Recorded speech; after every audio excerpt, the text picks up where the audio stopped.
cardíaco con relación a nuestro músculo esquelético, con relación a nuestro músculo liso. ¿Sí? Ahora, acá el ciclo cardíaco es inmortal.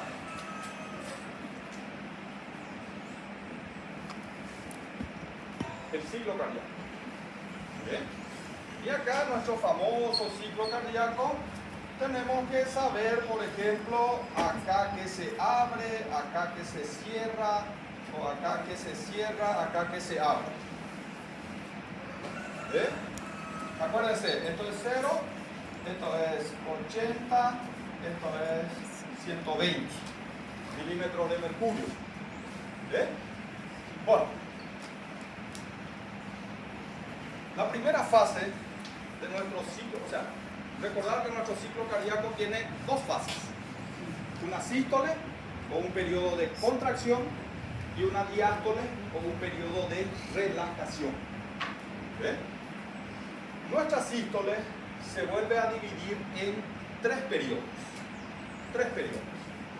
El primer periodo es el periodo de contracción isovolumétrica. Contracción isovolumétrica. ¿Qué sucede cuando? Cuando nuestro ventrículo está lleno. Está lleno, se produce el potencial de acción en el nódulo sinusal que recorre todo el corazón y se produce la contracción. Cuando se contrae el ventrículo, nuestra presión va a empezar a subir dentro del ventrículo. Este aumento de la presión hace ¿qué cosa? Que cierren nuestras válvulas auriculoventriculares. Pero acuérdense que las válvulas auriculoventriculares son dos. ¿Sí? No piensen en un solo. No piensen solo en mitral. Acuérdense que la tricúspide también es una válvula AB. Y puede decir, por ejemplo, la respuesta: se cierra la válvula tricúspide, y ustedes piensan en la mitral. Pero también la tricúspide se cierra en ese instante. ¿Entienden? ¿Sí? Bueno, se cierra, se mantiene la contracción, aumenta la presión, no cambia el volumen. Por eso es isovolumétrica. Volumen igual significa eso. ¿Sí? Cuando alcanza una presión de más o menos 80 milímetros de mercurio, ahí recién ese ventrículo va a tener la fuerza para abrir nuestras válvulas semilunares. Acuérdense también que son dos válvulas semilunares. La aórtica y la pulmonar. La diferencia está en las presiones. La aórtica se abre con 80. La pulmonar se abre con 8 milímetros de mercurio. ¿Sí?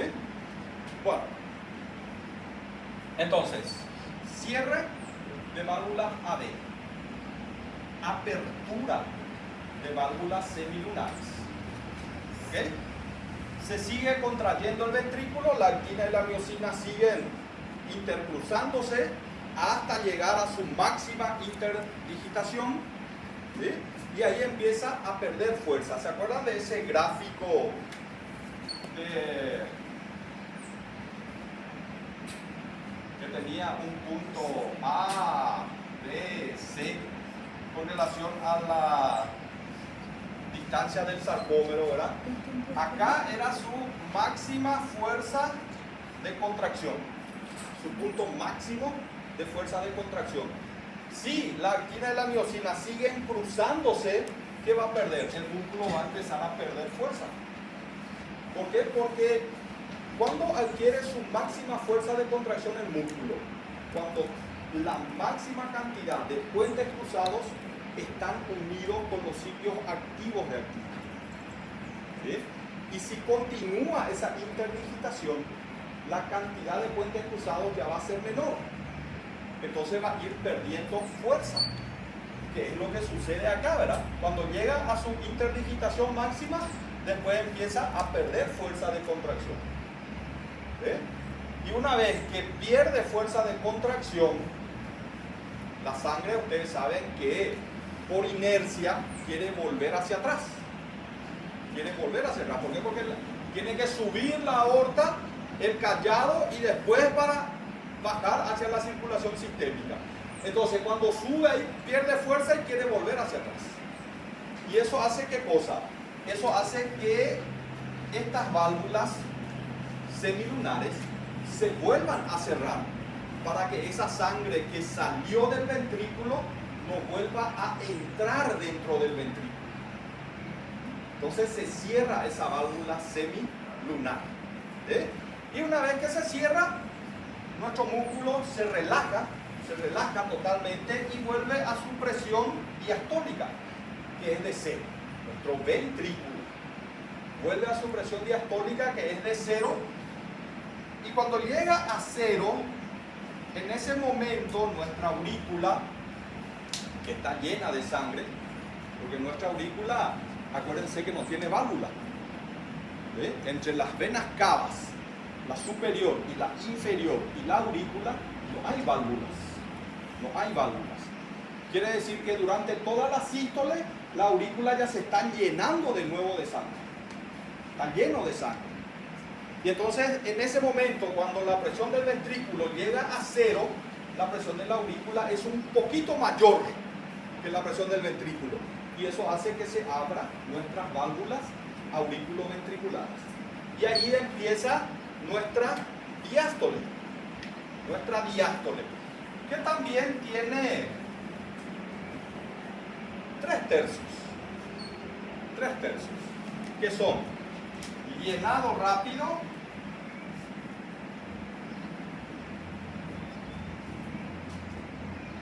diastasis o llenado lento y sístole auricular. Las 3 fases de nuestra diástole: llenado rápido, diastasis o llenado lento y sístole auricular. ¿Está bien? Y ahí empieza de nuevo un periodo de contracción. ¿Ok? Ahora, ¿cómo se controla este bombeo cardíaco? ¿Se acuerdan? ¿Cómo se controla el bombeo cardíaco?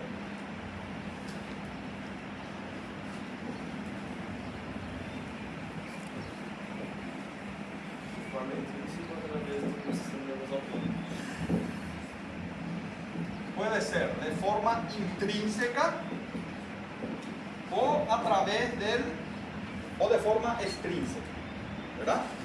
De forma intrínseca es nuestro famoso mecanismo de Frank-Starling. Y de forma extrínseca se debe al sistema nervioso autónomo. Sistema nervioso autónomo. Frank-Starling, seguro ya está hasta los cogotes de Frank-Starling, que depende del retorno venoso. Frank-Starling depende del retorno venoso. Mayor retorno venoso, mayor volumen telediastólico, mayor fuerza de contracción, mayor eyección. Todo es mayor. Mayor retorno venoso, mayor volumen telediastólico, mayor estiramiento de las fibras musculares ventriculares, mayor fuerza de contracción, mayor volumen sistólico. Ahora, también puede ser todo menos. Menor retorno venoso, menor volumen telediastólico, menor fuerza de contracción, menor volumen. Depende de esto. Depende del retorno venoso. ¿Qué nos quiere decir acá? Que el corazón se adapta a la cantidad de sangre que vuelve a él. Vuelve más sangre, mayor fuerza de contracción. Vuelve menos sangre, menor fuerza de contracción. Ya el sistema nervioso autónomo actúa a través del parasimpático y del simpático. El parasimpático está dado por nuestro nervio vago, nuestro nervio neumogástrico. ¿Ve? ¿Y qué es lo que hace? Actúa a través de la acetilcolina, ¿sí? Y disminuye frecuencia cardíaca y por ende fuerza de contracción. Ya es indudablemente dependiente de la frecuencia cardíaca. Ya el simpático es adrenérgico. O sea, actúa a través de la noradrenalina o la adrenalina. ¿Qué hace? Aumenta frecuencia cardíaca, aumenta fuerza de contracción. Entonces, este es cómo se controla el bombeo cardíaco. El bombeo. Lo que nosotros conocemos comúnmente como gasto cardíaco. Y el gasto cardíaco estaba dado por frecuencia cardíaca por volumen sistólico. Eso es lo que nos da nuestro gasto cardíaco.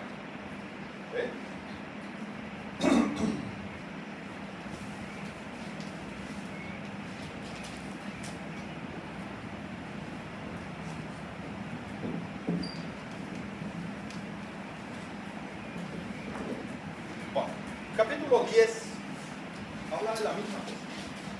Habla del sistema nervioso autónomo. Sistema nervioso autónomo, del simpático y del parasimpático. Habla de que el parasimpático, por ejemplo, puede hacer que el corazón llegue a parar cuando la estimulación es muy fuerte. ¿Verdad? ¿Por qué? Porque puede producir incluso un bloqueo auriculoventricular, un bloqueo AB, cuando se estimula muy fuerte. Entonces eso puede llevar a parar el ventrículo. El ventrículo no se contrae. Ya el simpático puede aumentar, puede acelerar nuestra frecuencia cardíaca. Esa frecuencia cardíaca puede llegar incluso a 200. Haciendo, ¿cómo hace eso el simpático? Haciendo que la membrana se vuelva más permeable al sodio. La membrana del músculo ventricular, de las fibras excitoconductoras se vuelven más permeables al sodio. ¿Se acuerdan que ya eran naturalmente permeables? Pero por acción del simpático hace que sean más permeables todavía. Entonces eso hace que los potenciales sean más rápidos. ¿Y cómo aumenta la fuerza? Haciendo que las membranas de los músculos se vuelvan más permeables al calcio. Entonces, entra más calcio, mayor fuerza de contracción. ¿Está bien? Eso es cómo actúa y el parasimpático cómo actúa. Haciendo descarga principalmente en el nódulo sinusal y en el nódulo AB. Ahí es donde termina principalmente el parasimpático. ¿Y qué hace? Hace que el potasio salga de las membranas o de las células que están a ese nivel. Entonces lleva a una hiperpolarización. Hace que su potencial de membrana sea más negativo. Entonces es más difícil producir un nuevo potencial de acción. Por eso es que disminuye la frecuencia cardíaca. ¿Está bien? Bueno, unidad 4.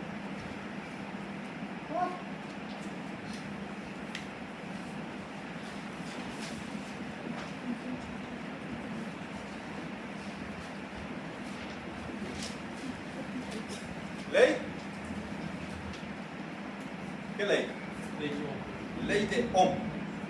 Ley de Ohm, que relaciona el flujo sanguíneo con la diferencia de presión y la resistencia.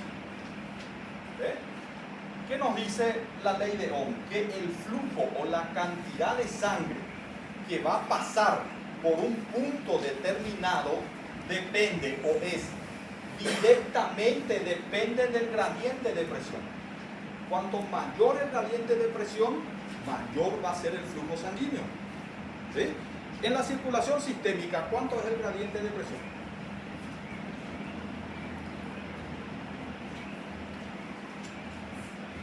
¿Cuánto es? En la circulación sistémica, ¿cuánto es el gradiente de presión? O la diferencia de presión. ¿Cuánto? 120. ¿Por qué 120?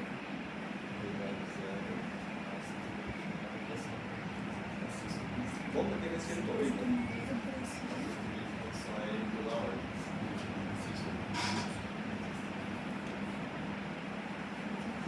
La presión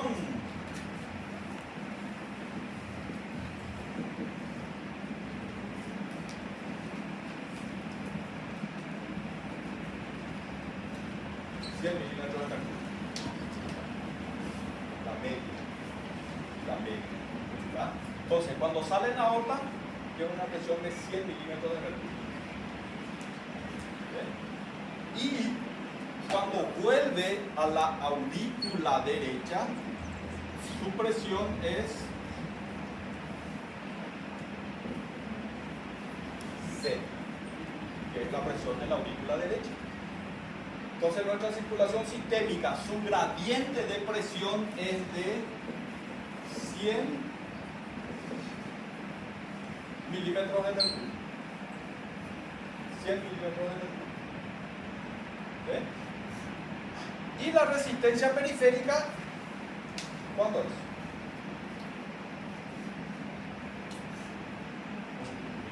Uno.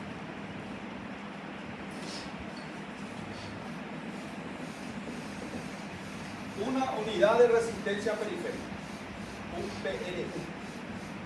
¿Ve? Esto nos da ¿qué cosa? Que el flujo sanguíneo es de unos 100 ml por segundo más o menos. 100 ml por segundo. ¿Ve? Ahora, ¿qué pasa con el flujo si disminuye el gradiente de presión?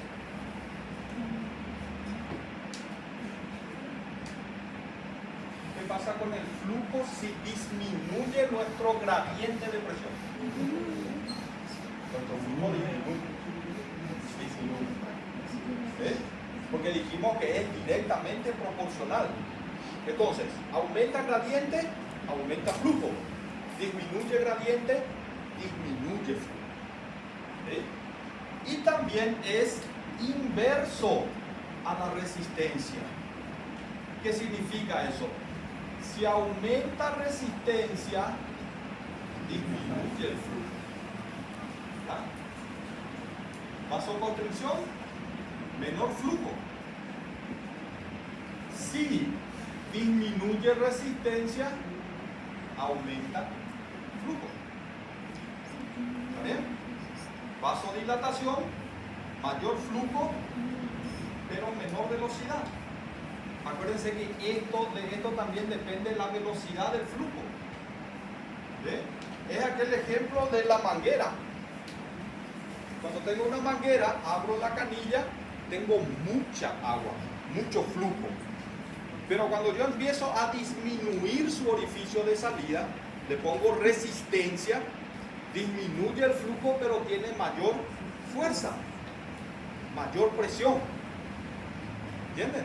Entonces de eso también depende esto. La presión también depende de eso. ¿Eh?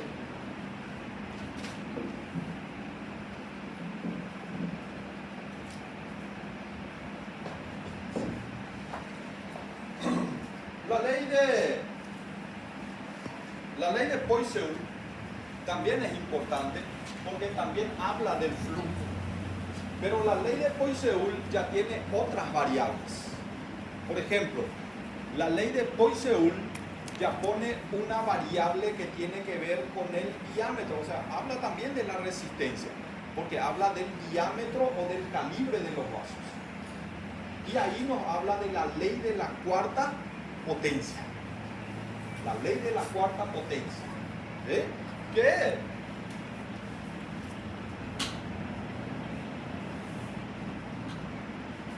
Un vaso puede cambiar 4 veces su radio, 4 veces su diámetro y aumentar exponencialmente el flujo. De 1 ml a 256 ml o 256 veces su flujo sanguíneo. Por eso la ley de la cuarta potencia o el calibre de los vasos en la ley de Poiseuille es el factor más importante. Es el factor más importante. ¿Y dónde se cumple esta ley? ¿En qué estructura? Arteriolas.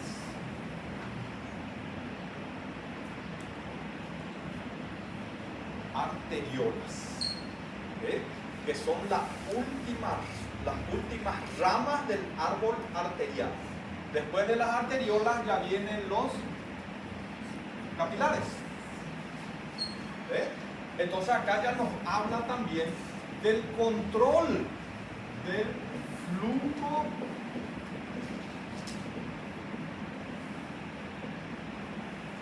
sanguíneo a los tejidos, que va a depender también de esto, para aumentar o para disminuir el flujo. Si un tejido se vuelve más activo, entonces esto va a ir hacia este sentido, hacia la derecha. Va a tener que aumentar el diámetro de nuestras arteriolas para darle mayor flujo a ese tejido. Por ejemplo, durante el ejercicio físico, los músculos activos van a dilatar sus arteriolas. Ya los músculos que no están siendo utilizados van a contraer su arteriola. El tejido menos activo va a suceder lo contrario. ¿Y quién controla esto? ¿Quién controla eso?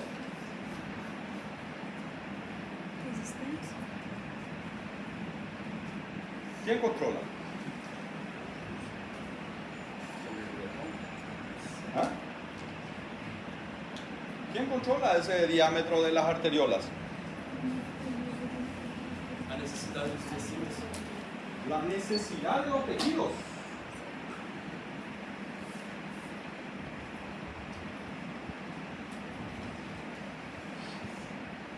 Eso se llama vasomotilidad, ¿verdad? ¿Sí? Se llama vasomotilidad. Pero la vasomotilidad o la vasomoción se cumple en las metaarteriolas y en los esfínteres precapilares, no en las arteriolas.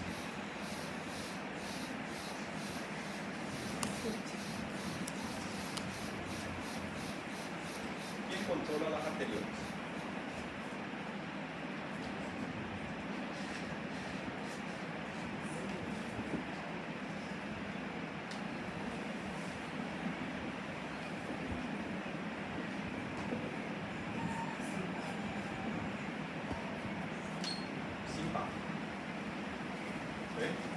Por eso les hablé durante el ejercicio. ¿Qué pasa durante el ejercicio? Se secreta. Hay liberación del simpático. Pero el simpático es excelente. No actúa sobre las arteriolas de los músculos activos. Solo sobre los músculos que no están siendo utilizados. Produce vasoconstricción. En los músculos activos deja dilatados. Deja dilatados. Esto era una acción del sistema nervioso que se llamaba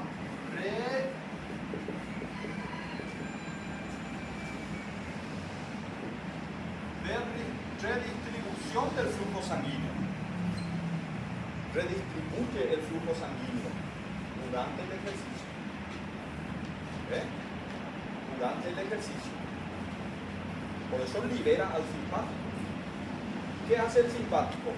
El simpático contrae la zona que no están siendo utilizadas, por ejemplo, sistema digestivo, durante el ejercicio no se utiliza, va hacia el músculo la sangre, piel va hacia el músculo la sangre, y mantiene un alto flujo en el músculo activo. Y también eleva la presión arterial. El simpático también va a elevar la presión arterial. ¿Por qué es importante que suba la presión arterial durante el ejercicio? Para mantener el flujo a todos los tejidos del cuerpo. ¿Eh? Porque acuérdense que el músculo activo está dilatado. Entonces esto podría producir una hipotensión. Podría producir una hipotensión. Pero no existe eso durante el ejercicio. Hay un aumento de la presión arterial. Pero tampoco esto es muy grande. Es unos 30% aproximadamente de su valor basal. Eso es lo que sube la presión arterial. Más que eso ya es peligroso. Más que eso ya es peligroso. ¿Por qué? Porque puede romper nuestros capilares. Y es lo que sucede en algunos jugadores. Por ejemplo, este jugador de Nacional, creo que falleció hace poco en Brasil. Partido contra San Paulo, creo que le dio una ACV. Probablemente tenía un aneurisma. Y con la suba de la presión se rompió. Y eso hizo que tenga un accidente cerebrovascular. Por eso, porque subió mucho la presión arterial. Entonces, un control que se debe hacer estricto, principalmente en los deportistas de alta competitividad. Ahora, con los estudios que se hacen, ya se puede ver si tiene aneurismas o no, que se pueden romper fácilmente. Bueno, otra cosa de la unidad 4, fuerzas de Starling. ¿Qué son las fuerzas de Starling? As que fazem o sangue sair do cardiovascular.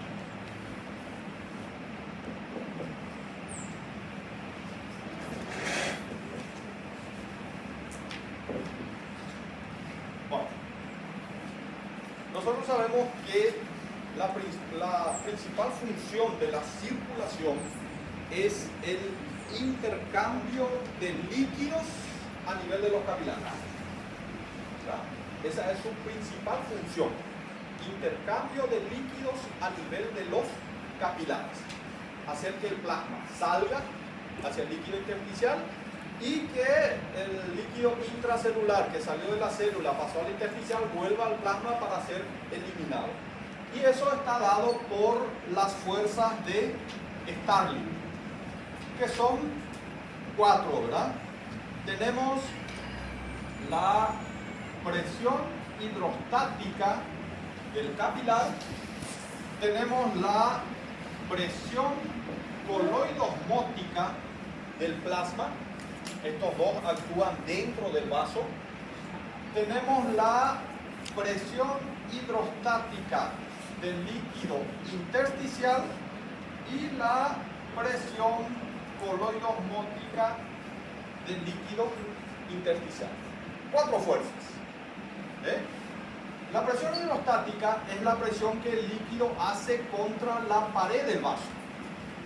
Entonces tiende a hacer ¿qué cosa? Que el líquido salga al espacio intersticial. La presión coloidosmótica es la fuerza ejercida por las proteínas del plasma. O sea, fuerza que se opone a la salida del líquido. Entonces, ¿qué va a hacer? Va a hacer que el líquido no salga de nuestro capilar.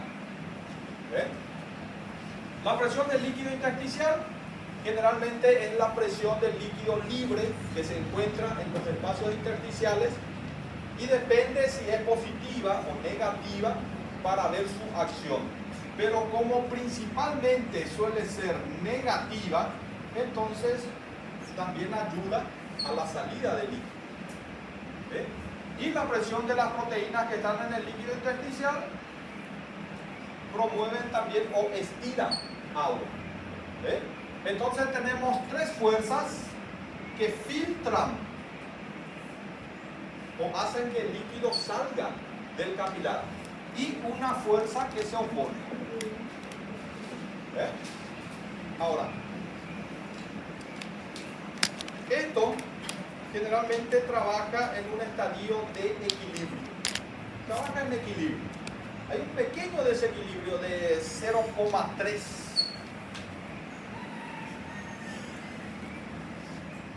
a favor de la filtración, lo que hace que el líquido salga de la sangre al espacio intersticial. Y ese líquido que sale en el espacio intersticial vuelve de nuevo a la circulación a través de los linfáticos. El linfático lo devuelve de nuevo a la circulación. ¿Está bien? El linfático también se encarga, en algunos casos, te torciste el tobillo, hubo una torsión. ¿Qué produjo esa torsión? Se producen sustancias inflamatorias, las cininas, prostaglandinas, bradicininas. ¿Qué hacen eso? Aumenta el poro de nuestro capilar. Y a través de esto pueden filtrarse proteínas. Pueden pasar proteínas al líquido intersticial. ¿Cuál es el problema? Esta proteína ya no puede volver por el mismo poro. Ya no puede volver. Entonces, esta proteína tiene que ser devuelta por el linfático a la circulación. Eso también es un papel del sistema linfático.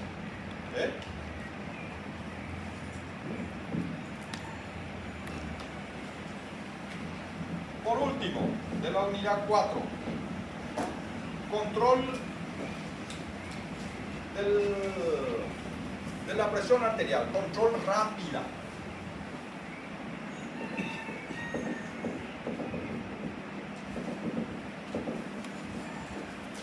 Control rápido de la presión arterial.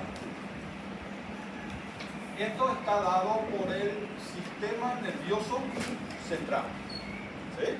¿Y actúa a través de qué? Actúa a través de nuestro centro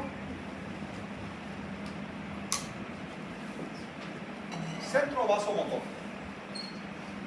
Nuestro centro vasomotor, acuérdense que tenía 3 áreas. ¿Cuáles eran? Zona sensitiva, zona vasodilatadora y zona vasoconstrictora. Área vasoconstrictora, área vasodilatadora y área sensitiva. El área sensitiva se encontraba a nivel del fascículo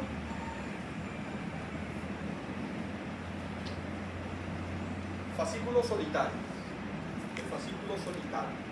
El fascículo solitario es el núcleo de origen del noveno par y del décimo par. Núcleo de origen del noveno y décimo par, que es el glosofaríngeo y el nervio vago.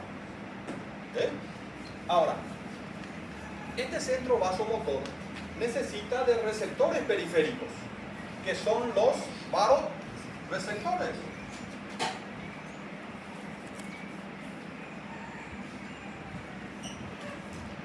Que se encuentran generalmente a nivel o por encima de la bifurcación de nuestras arterias carótidas, en una zona conocida como seno carotídeo, ¿sí? Y también se encuentran en una gran cantidad a nivel de nuestro callado aórtico. Los del seno carotídeo, ellos transmiten a través del nervio de Heri, que después se anastomosa con el noveno par. Y los del callado aórtico transmiten a través del nervio vago. ¿Dónde ellos transmiten?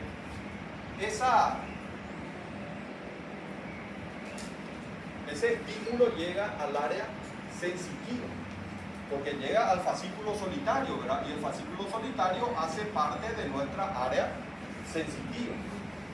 ¿Sí? ¿Cuál va a ser la respuesta a un aumento, por ejemplo, de la presión? Sube la presión. ¿Cuál va a ser la respuesta? Nuestra área sensitiva va a estimular al área vasodilatadora y el área vasodilatadora va a inhibir a nuestra área vasoconstrictora. O sea, ¿cuál va a ser el efecto? Se va a inhibir al simpático y se va a estimular al parasimpático. ¿Ve? ¿Cuál va a ser la acción? Como se inhibe al simpático, vasodilatación. Como se estimula al parasimpático, disminución de la frecuencia cardíaca.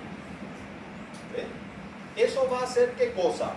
Que nuestra presión arterial que aumentó disminuya de nuevo. Disminuye en un 100%. No.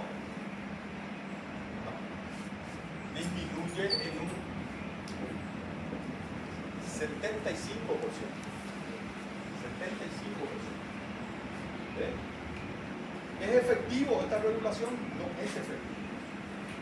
¿Por qué? Porque no regula 100%. Regula solo 75% de su valor inicial. ¿Sí? Pero es el primero que actúa, es el más rápido. Es el más rápido. ¿Sí? ¿Y dónde actúa? Sobre el vaso y sobre el corazón.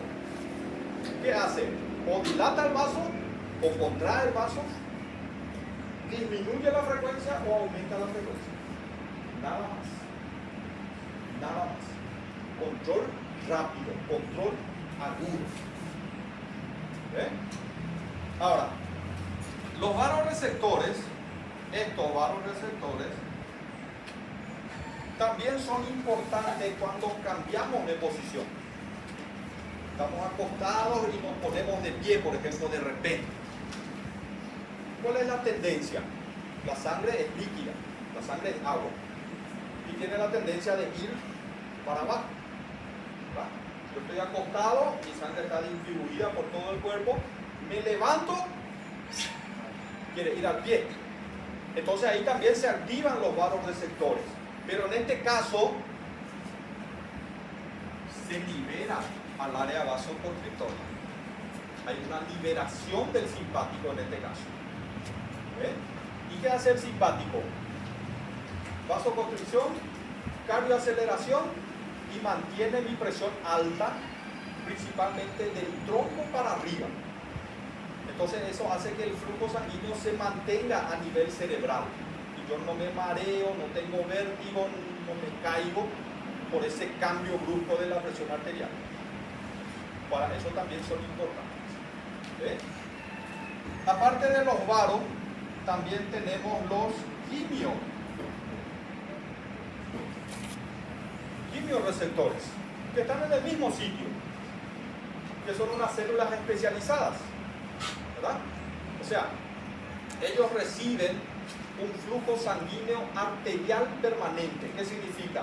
Un flujo sanguíneo con alta concentración de oxígeno. ¿Ve? Entonces, cuando disminuye mi presión arterial, ¿qué va a pasar? Va a disminuir el flujo sanguíneo a los quimioreceptores. Y ellos van a percibir eso como una hipotensión. Y van a hacer ¿qué cosa? Van a estimular nuestra área vasoconstrictora para elevar de nuevo nuestra presión arterial. ¿Verdad? Entonces, los varos actúan para disminuir principalmente y los quimios para elevar nuestra presión arterial. ¿Está bien?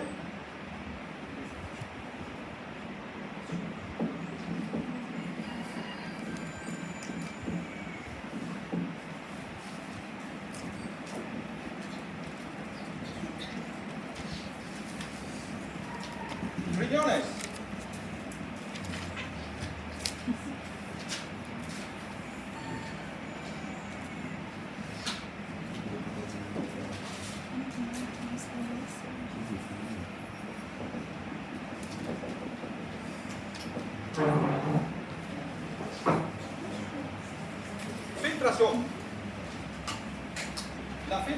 depende de la presión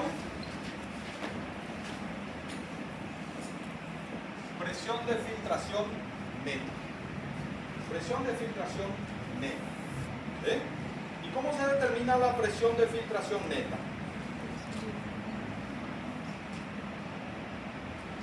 ¿Quién se acuerda?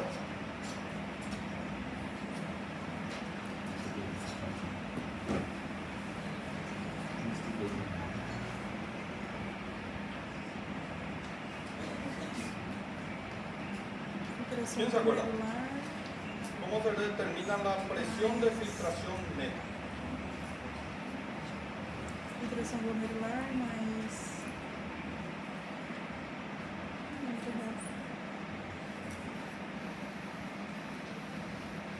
Por un lado depende del coeficiente de filtración, ¿verdad?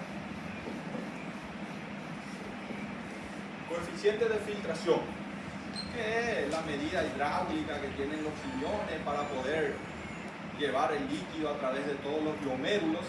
El coeficiente de filtración es siempre estable, casi no varía.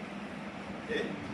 Y el otro depende de nuestra presión hidrostática del capilar glomerular, depende de nuestra presión coloidosmótica del plasma y de nuestra presión en la cápsula de Bowman.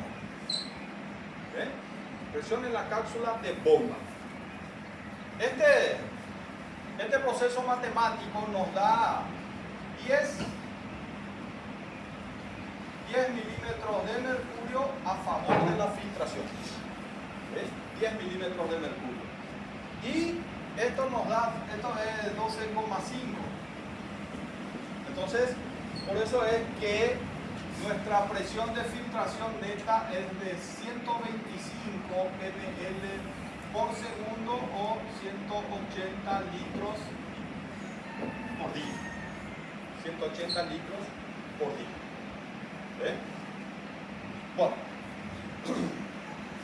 ahora, estas dos variables, la presión hidrostática del capilar glomerular y la presión coloidosmótica del plasma, son los que más pueden variar y los que más pueden interferir con nuestra filtración glomerular. ¿Eh? ¿Por qué puede variar? ¿De qué depende la presión hidrostática del capilar glomerular? Principalmente, ¿de qué depende?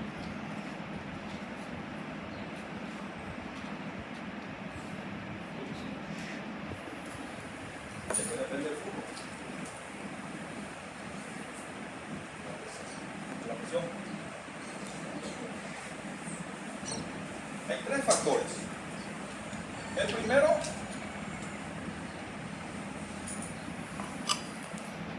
es la presión arterial. ¿Eh? El segundo es la resistencia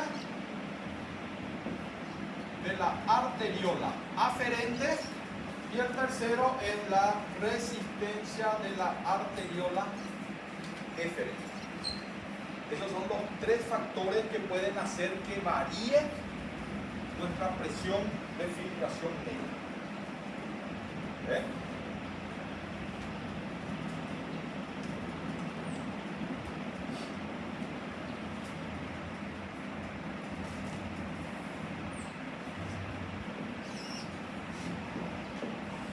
Entonces tenemos nuestra arteriola aferente, nuestra arteriola eferente.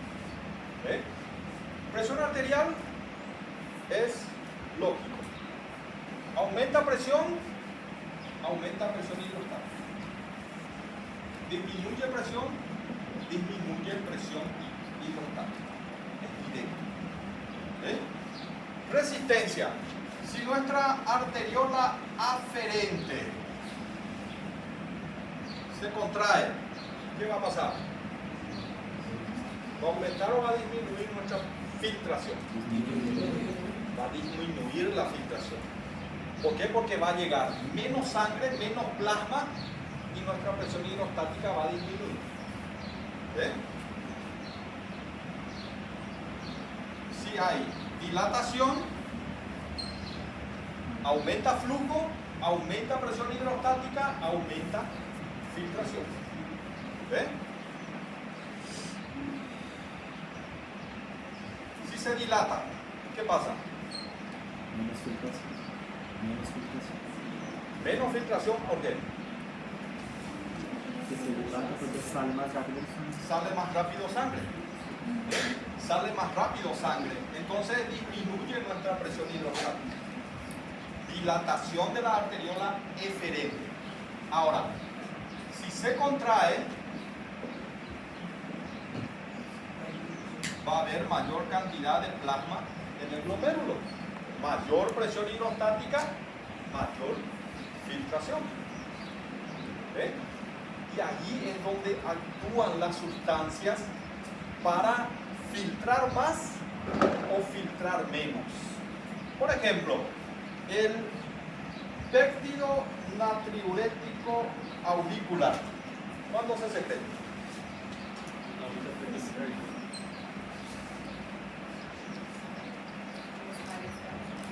¿Cuándo se secreta?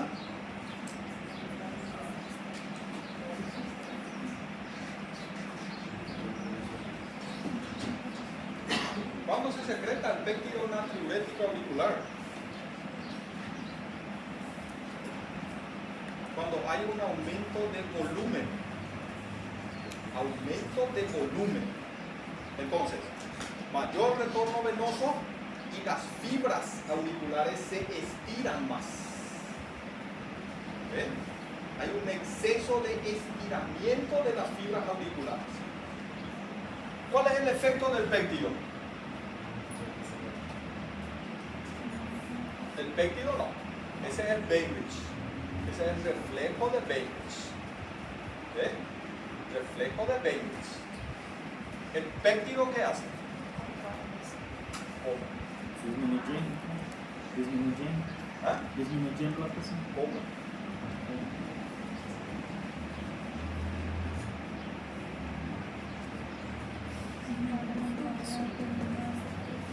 Actúa sobre esta arteria. Actúa acá. Dilata la arteriola aferente. ¿Ve? Dilatando la arteriola aferente dijimos que se filtra más. Se filtra más. ¿Ve? Y eso es a nivel del glomérulo. Y a nivel del túbulo inhibe la reabsorción de sodio.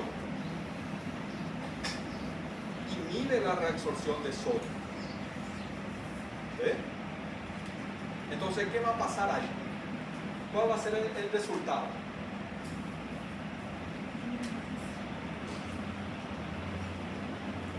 ¿Cuál va a ser el resultado? Aumenta la excreción de orina y disminuye el volumen. ¿Verdad? ¿Sí? No se reabsorbe sodio, el sodio se mantiene en el túbulo. Si no se reabsorbe sodio, tampoco se reabsorbe agua.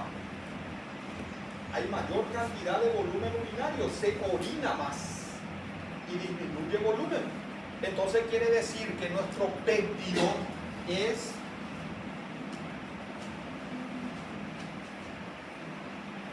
diurético. Nuestro péptido utiliza un mecanismo de diuresis para disminuir volumen y así disminuir lo que es el estiramiento de las fibras musculares auriculares. ¿Sí? Ahora, ¿qué hace la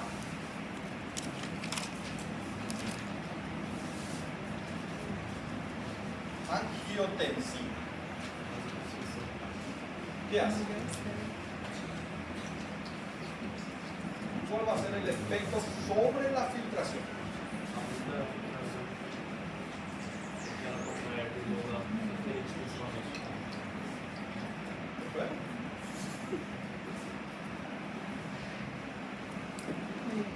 O sea que nuestro péptido entonces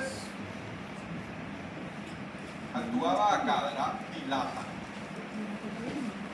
Dilata la arteriola aferente Y la angiotensina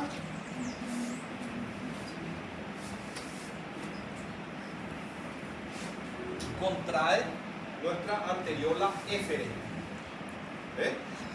Contrayendo la eferente, ¿qué dijimos que pasaba? Aumenta nuestra presión hidrostática y se filtra más. Se filtra más. Pero, ¿cuál es el efecto sobre el sodio?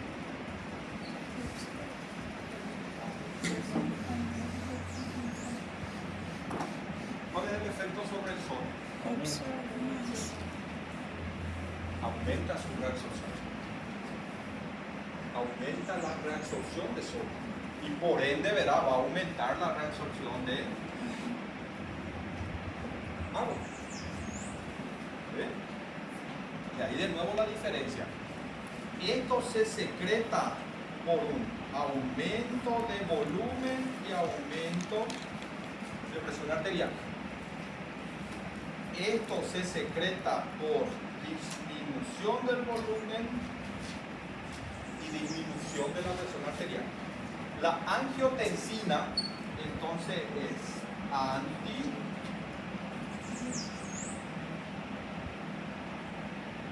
antidiurético. Antidiurético. ¿Eh? Y la ADH. ¿Cuál va a ser el efecto sobre la filtración? ¿Tiene algún efecto sobre la filtración?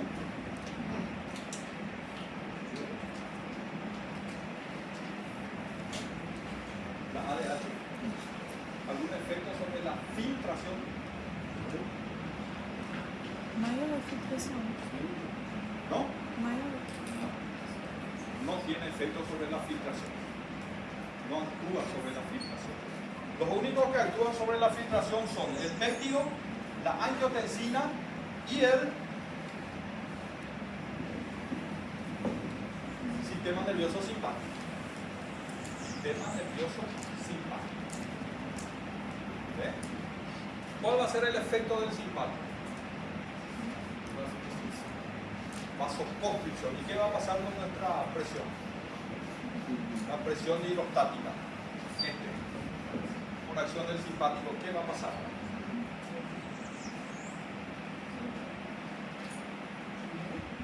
Va a disminuir, porque hay vasoconstricción. Disminuye la presión hidrostática. ¿Ve? Pero ¿cuál es el efecto? Cuando disminuye esto, nuestro túbulo proximal va a reabsorber todo lo que hay. Todo el sodio va a reabsorber, casi todo el agua.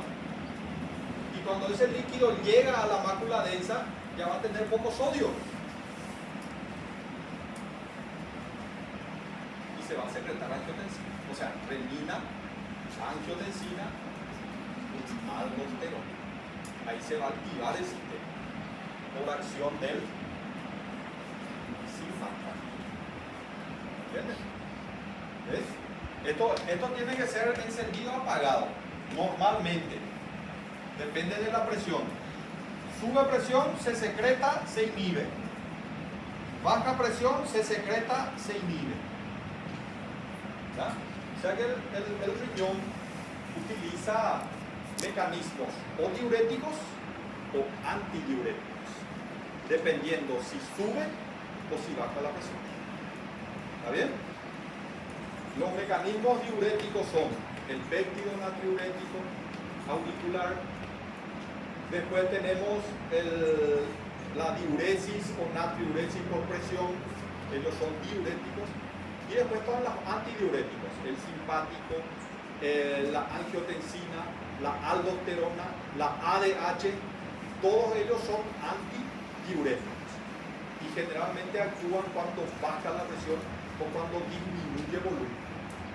¿Está bien? Reabsorción.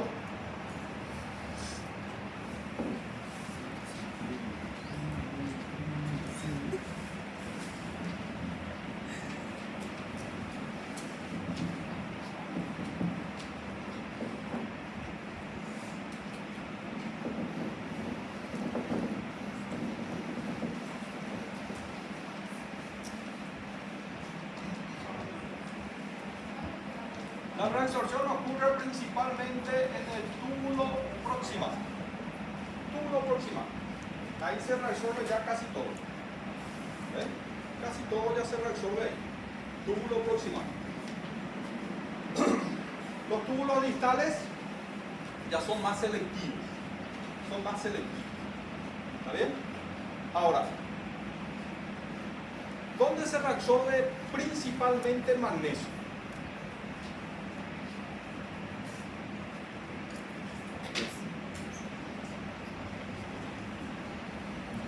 ¿Dónde se reabsorbe principalmente el magnesio?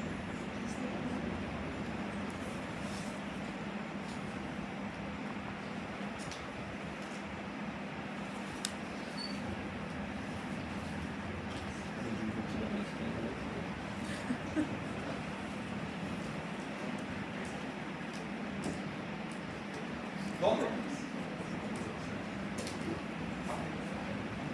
Una pregunta que no le hizo Calleto. Porción gruesa del asa de G. 65% del magnesio filtrado se reabsorbe a ese nivel. ¿Ven? 35% del calcio filtrado. Y después 25% del sodio, del potasio y del cloro. Mucho electrolito. Por eso los diuréticos de asa, conocidos como diuréticos de asa, cuando uno utiliza, como la furosemida por ejemplo, suele producir calambres, porque se pierden muchos electrolitos. ¿Ven? Porque allí es la principal reabsorción. ¿Está bien? ¿Cómo se controla la concentración de sodio?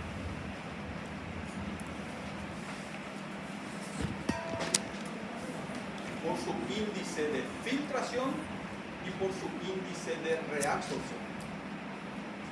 ¿Eh? ¿Cómo se controla el potasio?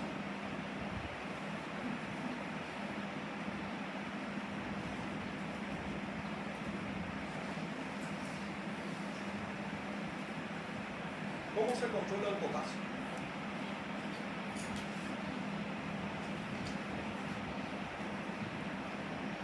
¿Cómo se regula el potasio?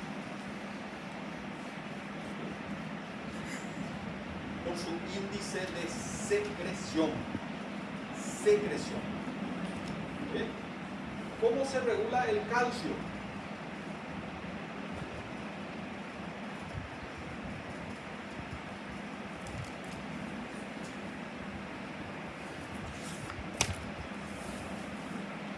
Depende del aparato hormona y de la vitamina D.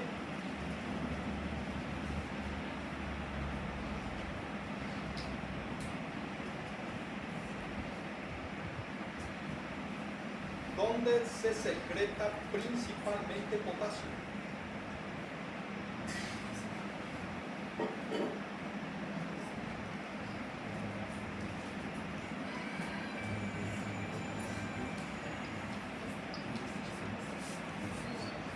¿Dónde se secreta?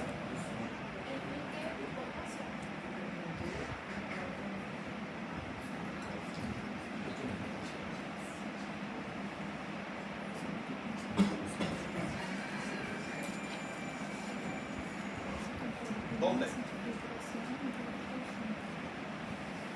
¿Dónde se regula la secreción de potasio? Porque dijimos que según la secreción se regula su concentración, ¿no?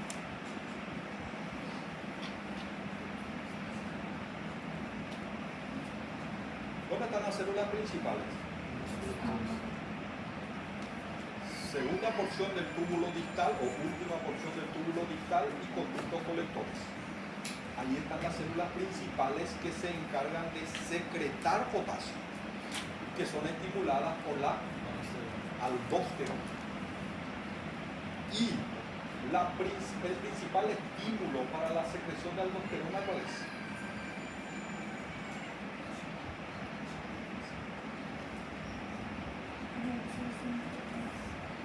Principal estímulo para la secreción de aldosterona, ¿cuál es?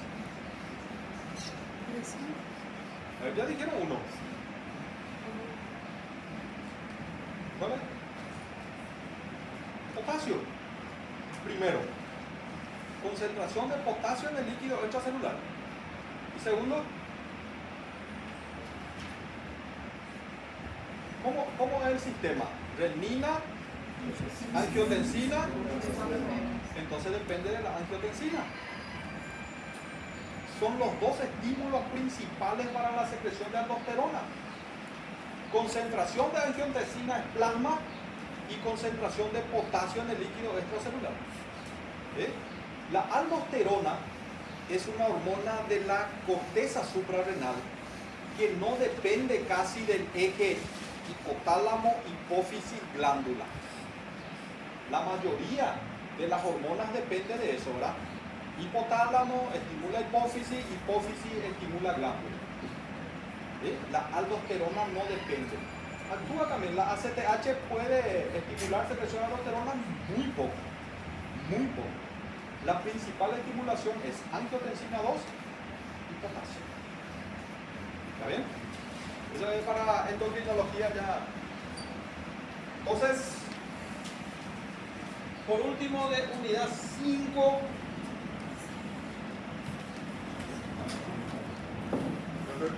hola.